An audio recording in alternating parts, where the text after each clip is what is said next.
You can see behind me all of these wonderful models that we have, between 40 and 50 models that are going to be sharing their culture with you. I love this special segment because you see the martial arts, you see the musical performances, and you see the beautiful clothing of all of that, and we want to just spend a little bit of time looking into what those represent and how they showcase our ethnicity. This group that we're going to bring on stage, this is the first time they're going to be coming up and participating in the Asian Festival, is from Kazakhstan.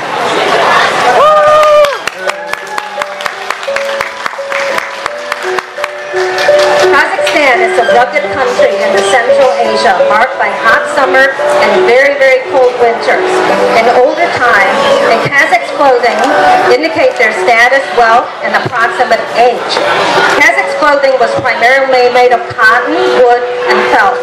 In line with their nomadic lifestyle, many garments were also sewn from hides, leather, and fur, providing them with sturdy outfits well suited to protect them from the elements.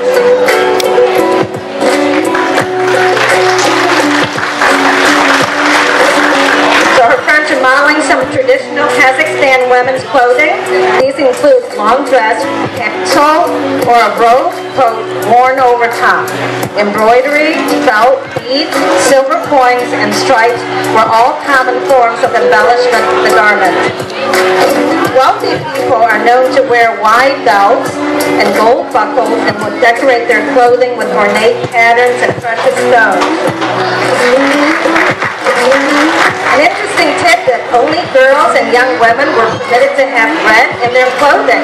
After 30 years of age, they were considered unacceptable, and the older woman was to wear less jewelry. A description of Kazakhstan's clothing would not be complete without mentioning the headdress. The headdress is a very sacred meaning in traditional Kazakh society.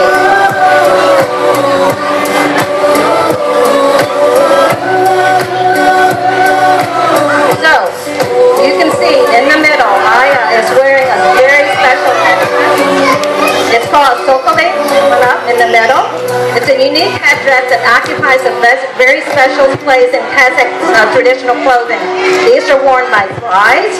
The most expensive and beautiful element of their wedding outfit is headdress right here, made by jeweler. The cone shape is decorated with pearl and gems, and especially a feather from an eagle owl, right? Headdress then is covered by a shawl and veil and attached to the front. Kazakhs' men's traditional clothing is very stylish.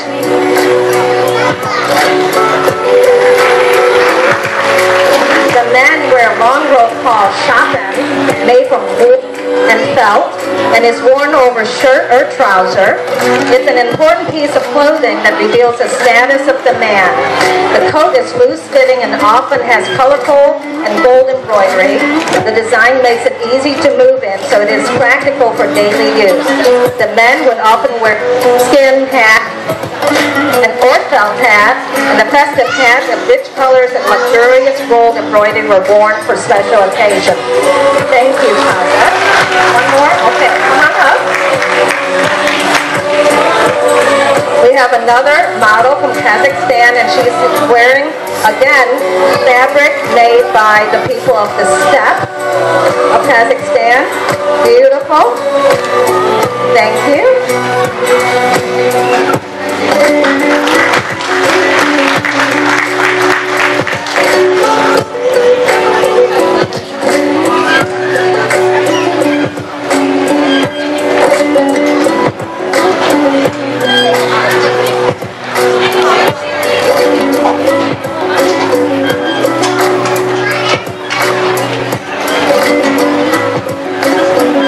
Group for Kazakhstan. Thank you. All right.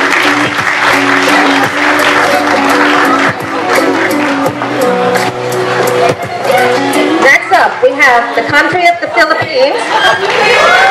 We're excited to share the fashion from the beautiful country of the Philippines. Our models today include several members of the Filipino-American Society of Ohio. First up, we have Drew. Go down, Drew. We want to see your outfit. He's wearing a Barong Tagalog traditional men's formal shirt made from natural fiber like pineapple silk. Known for the intricate embroidery on the collar and cuff, front and back, the barong tagalog is beautiful and masculine at the same time. Variations of the barong has been evolved over the centuries, and the barong remains popular attire for wedding and other formal occasions. Thank you, Drew. Next we have Amelia, who is wearing a beautiful Maria Clara gown. It is a symbol of elegance and grace with beaded details, embellishments, and layers. This type of dress is named after a female main character, Maria Clara, in the famous novel Noli Me Tangere. I'm pronouncing that incorrectly, forgive me. Written by Philippine hero Dr. Jose Rizal. This style represents a blending of indigenous and Spanish influence in Filipino fashion. Angela is wearing a bolero with butterfly sleeves made with beige cocoon silk with embroidery. This bolero features intricate sampaguita flowers, and it's a national flower of the Philippines. The modern interpretation of the mestiza's dress allows the wearer to pair her bolero with the dress, as Angela is doing today, with a skirt or pants for less formal occasions.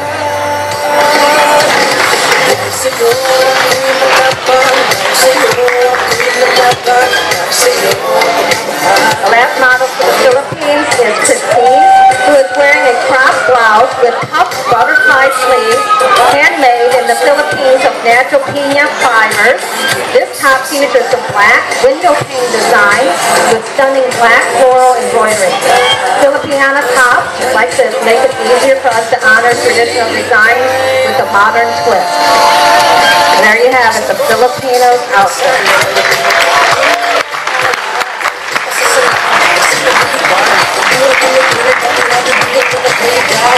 Alright, up next, we have China. Starting up is Johnny Wu, who is wearing a fish scale armor from the Ming Dynasty. He needs more encouragement to come on stage.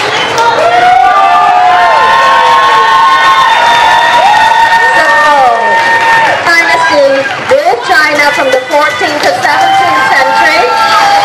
The armor is worn by chosen elites and officers in general. The armor is beautifully crafted and looks like fish scales because it protected the body, and they're easy to move in. The armor Johnny is wearing is made of real handmade armor based on the early Tang Dynasty and got popular during the Ming Dynasty as a Jinwei member of the social. Next we have Martin, who is wearing an authentic hand-sewn uniform of the Tang Dynasty Royal Guard circa 700 AD. The basic outfit is called a Yuanling Shan, which is round collar formal attire and is long enough to cover the body. The Royal Guards are often issued a variety of weapons like swords, crossbow, and spears. Martin's also wearing a headscarf or a headcloth.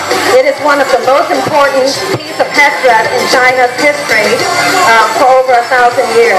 The original meaning of the name of the headdress of Putao, covered with a black cloth.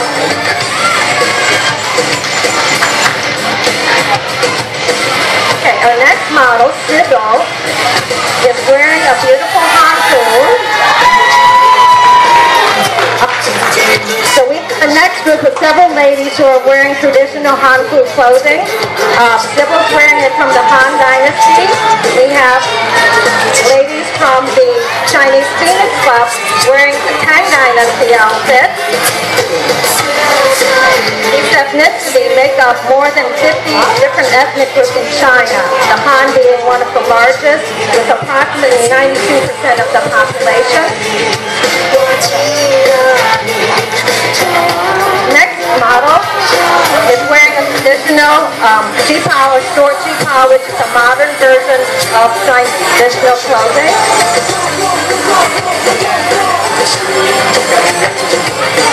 We have another beautiful outfit, a traditional hanfu from the Qing Dynasty. And These ladies are performing beautifully because they're part of the Cleveland Phoenix Club that were performing on the other stage last year. This next couple is showing a modern version of Chinese clothing.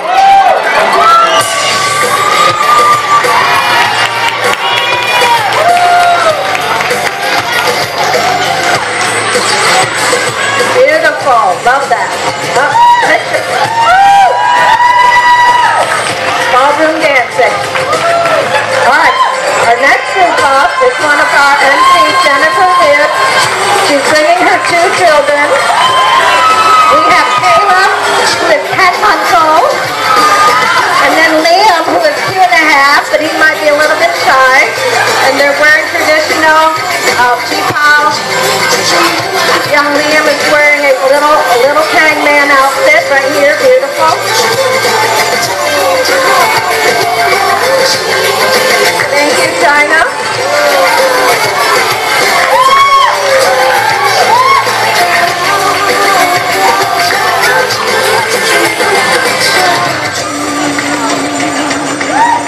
Thank you.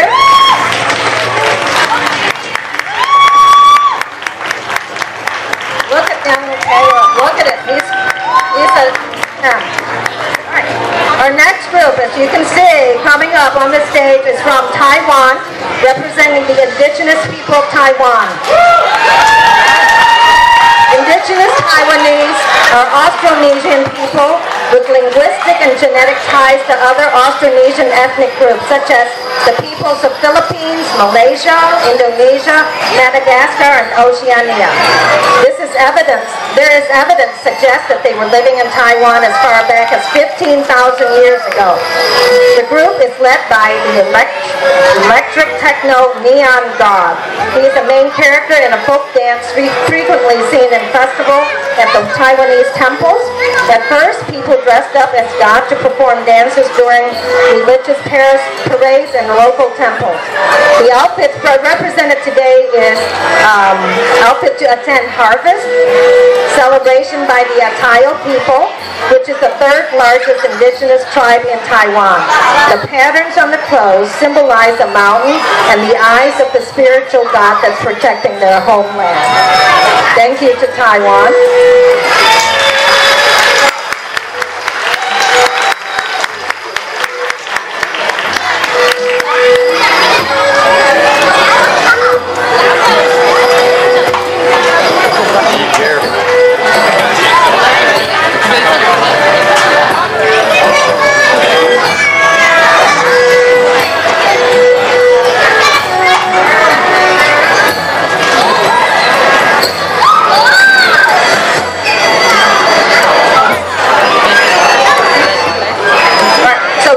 Underneath that outfit, the fishtail outfit that he wore earlier, is the traditional Han soldier uniform. Basic uniform that's underneath all of that. General Wu.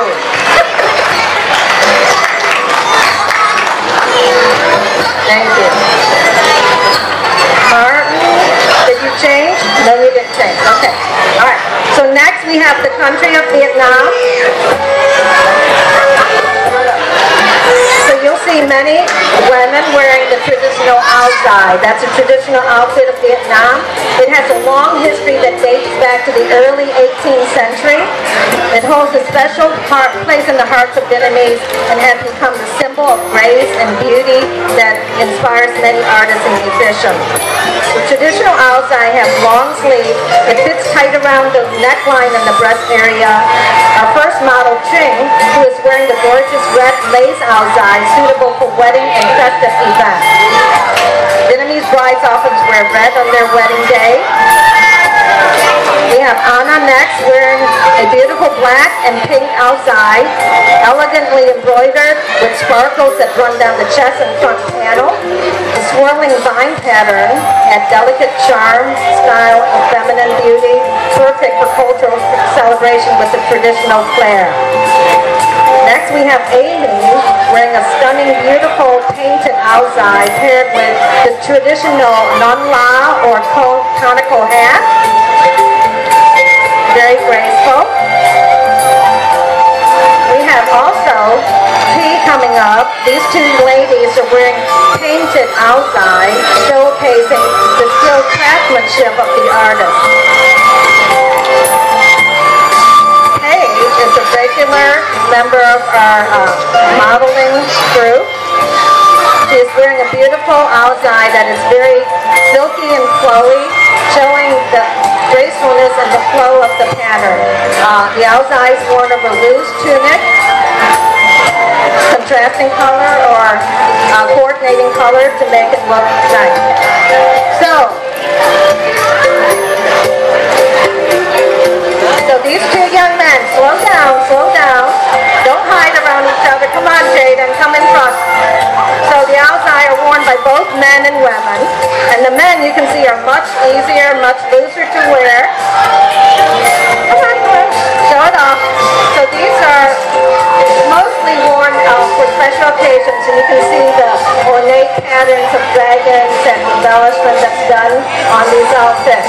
And they're easily worn over pants.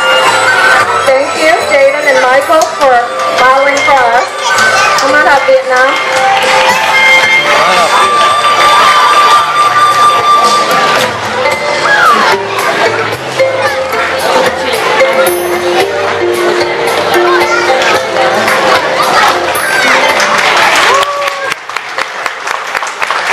Thank you, Vietnam.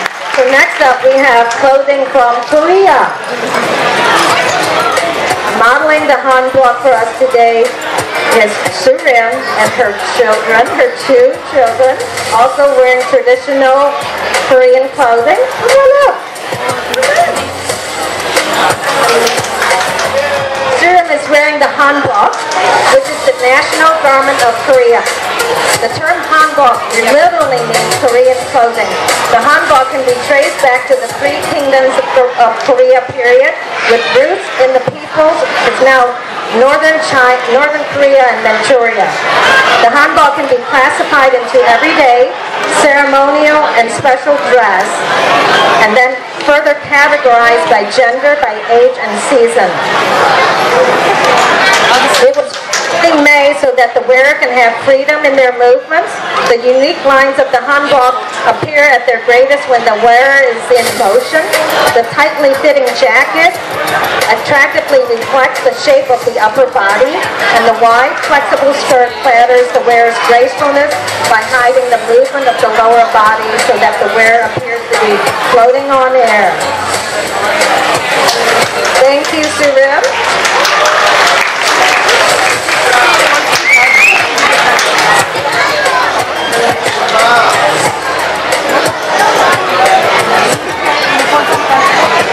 Next we have clothing from Japan. These ladies were up on stage earlier dancing with the Shosoji crew.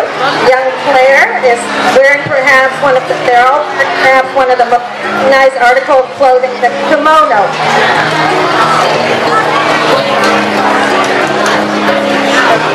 Kimono. The humble beginnings date back over 1,000 years to the Heian period. It evokes a sense of timeless beauty and elegance. The kimono is a wrapped front garment with square sleeves and a rectangular body, and is worn left side wrapped over the right. The kimono is traditionally worn with a broad sash called the obi.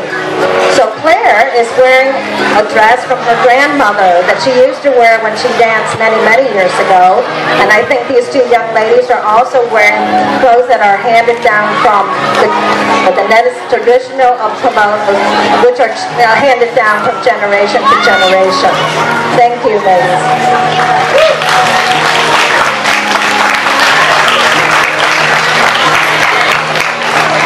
So Triona's up next.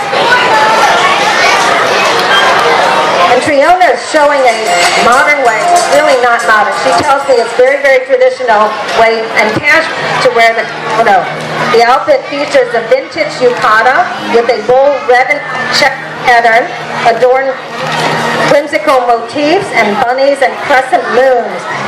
Paired with a green hahabi obi, a casual narrow belt worn over informal kimono, a warm-toned houndstooth mompi trousers, a practical workwear staple originally worn by women during farming in mountain communities.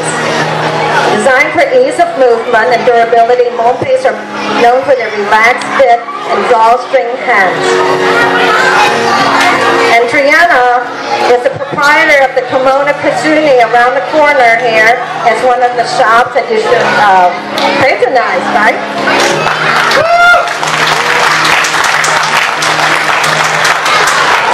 Tim is up next. He's wearing a men's yukata, which is a darker, simpler pattern for men. The yukatas are lightweight kimonos, typically worn in the spring and summer for festive and informal events. Tim's yukata is made of soft cotton fabric with black and gray wave motif. The wave motif signifies the ebbing and flow of life.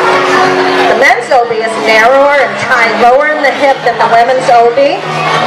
Notice the Zori shoes that Tim is wearing and Tabby socks.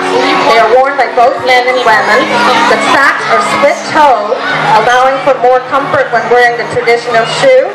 Typically, black tabbies are worn for travel and white are more formal occasions.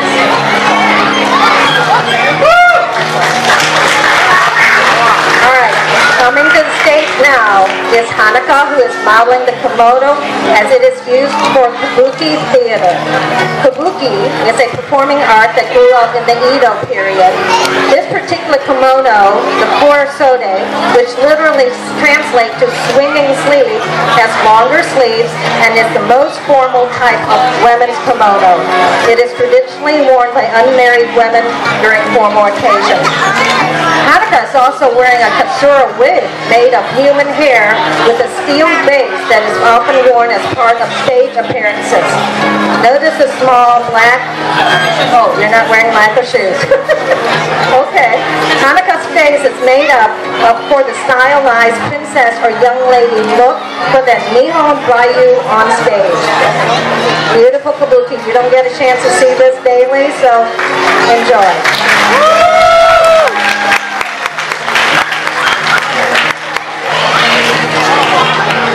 Next, my assistant Sonia is going to talk with you about clothing from India.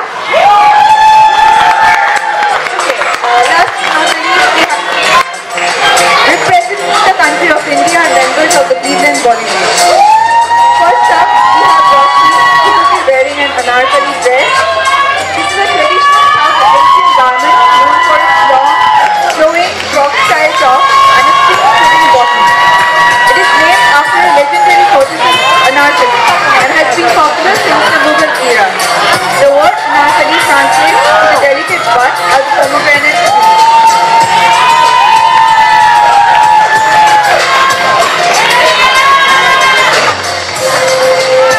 Next up is Indira, who is modeling a traditional Bengali outfit. Bengali traditional dress encompasses the clothing tradition of Bangladesh and the Indian state of West Bengal.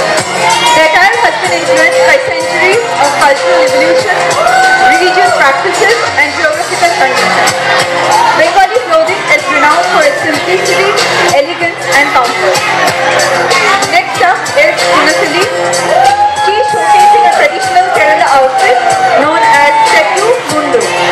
This consists of two pieces of clothes, a lower garment, the mundu, wrapped around the waist like a sari, and an upper garment, the neiyasu, draped over the shoulder and worn with a blouse.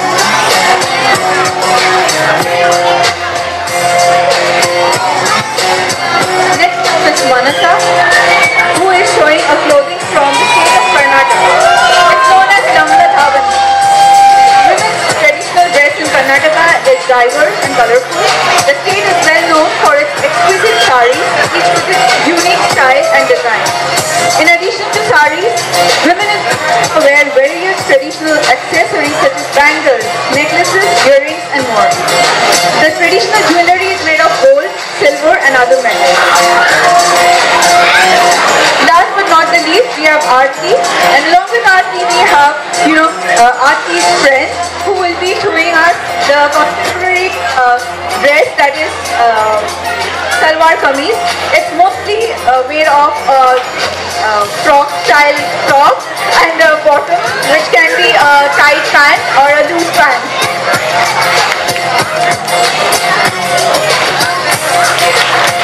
Yeah. right, so we want to invite all the models back on stage again for a group. We do want to say that the feedback was sponsored by Tyler Village, which is down the street.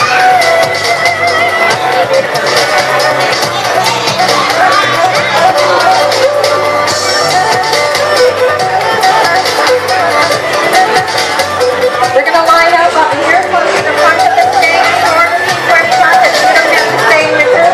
We have little ones in front. Our first picture.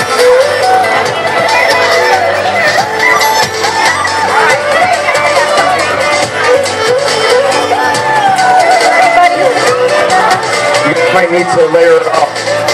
There's like 40 people. Are we missing the Taiwanese group? Oh, they're way back there. Taiwanese, way back there.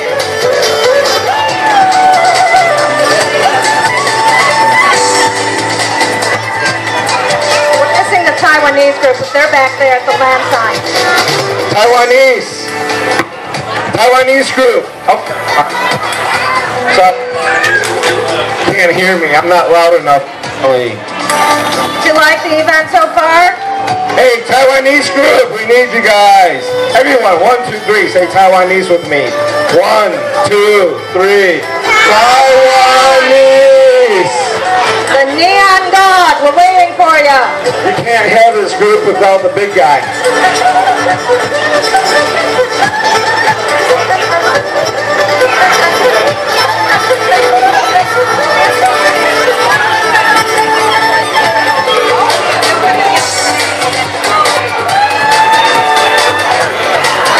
Alright, hey kids, we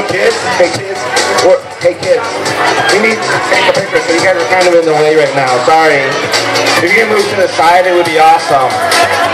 And you guys are one group. I want to keep it together. It's going to be big in the middle, so I want him right there. So if you guys can move.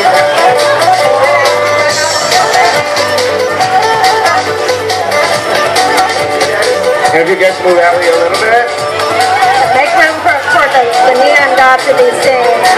You guys are one group, right? You guys are okay down here. Is the rest of your group coming? Michael and Jada, you want to be up front?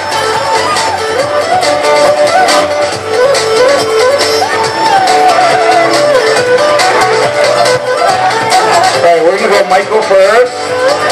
Right here. Then the lady behind me, right here.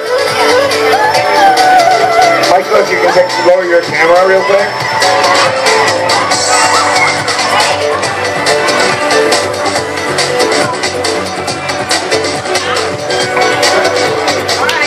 Wait, you're not done,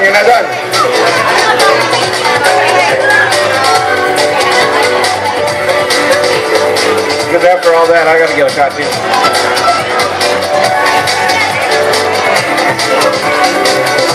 Alright, I'm not as tall as she is, so I need to. Here we go, 1, 2, 3. I'm sorry, I gotta do this because, you know, what good is a selfie stick if I don't take a selfie?